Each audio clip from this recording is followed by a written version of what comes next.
મહત્વના સમાચાર અમરેલીથી આવી રહ્યા છે। અમરેલીમાં આજે મુખ્યમંત્રી ભૂપેન્દ્ર પટેલનું વિશેષ આગમન થયું છે। તેઓ અમરેલી એરપોર્ટ પર પહોંચ્યા હતા, જ્યાં સાંસદ ભરત સુતરિયા, સ્થાનિક ધારાસભ્યો અને અન્ય રાજકીય નેતાઓ દ્વારા તેમનું ભવ્ય સ્વાગત કરવામાં આવ્યું હતું।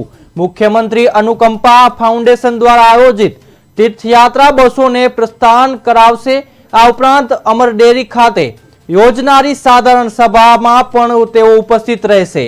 स्वदेशी झुंबेशना भागरूपे मुख्यमंत्री भूपेन्द्र पटेले स्थानिक दुकानोमां जईने स्वदेशी उत्पादनों अपनाववानी अपील साथे स्टीकर लगावी जागृति लावशे। आ सिवाय सुखनिवास कोलोनी रोड पर आवेल समर्थ व्यायाम मंदिर खाते अखाडाना बेडमिंटन कोर्टनी मुलाकात लई मुख्यमंत्री रमतवीरो साथे विशेष गोष्ठी पण योजशे। मुख्यमंत्री भूपेन्द्र पटेल आजना प्रवास दरमियान अमरेलीना विविध कार्यक्रमों में हाजर रहीने अनेक विकास और सामाजिक प्रवृत्तिओं में सहभागी बनशे।